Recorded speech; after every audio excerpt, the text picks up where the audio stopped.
lorsque le Fils de Dieu est venu dans le ventre de Marie.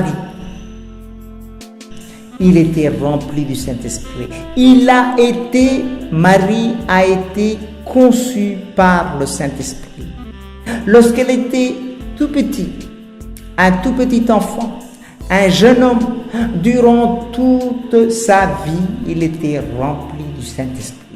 Et plus particulièrement, durant son ministère, il était animé, dirigé par la puissance du Saint-Esprit. Et cette puissance, Jésus, avant de quitter cette terre, avait transmis à ses disciples. En soufflant, il a dit « Recevez le Saint-Esprit ». C'était un moyen pour les disciples de recevoir cette puissance d'en haut.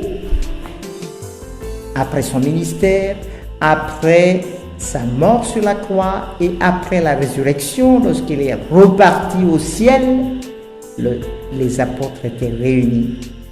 Le jour de la Pentecôte, à la chambre haute, à ce moment, lorsqu'ils étaient tous en prière, lorsqu'ils adoraient le Dieu puissant, ils avaient reçu d'une manière spectaculaire la puissance d'en haut. Des langues de feu apparaissaient sur leur tête. Ils se mettaient à parler en différentes langues qu'ils n'avaient pas appris. C'était extraordinaire. Grâce à la puissance qu'ils avaient reçue, ils étaient capables d'accomplir des miracles, des choses extraordinaires à Jérusalem, en Samarie, en Galilée et partout dans le monde.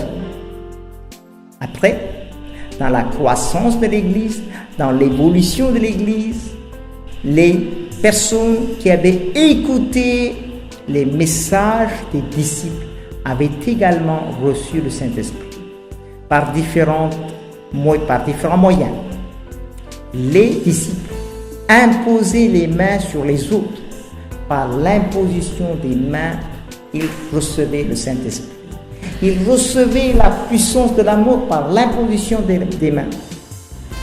Ils se mettaient à parler en langue où ils glorifiaient Dieu. Aujourd'hui, encore aujourd'hui, nous avons ces possibilités, ces moyens pour recevoir la puissance d'en haut. Il est écrit dans la Bible que Dieu est présent lorsque nous l'adorons, lorsque nous le louons.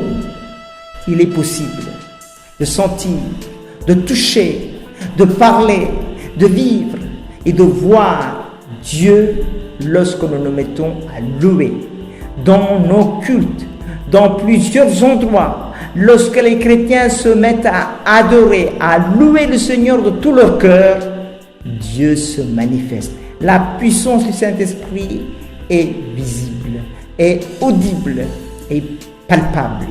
Des miracles s'accomplissent. Donc, nous pouvons encore recevoir cette puissance d'une manière spectaculaire.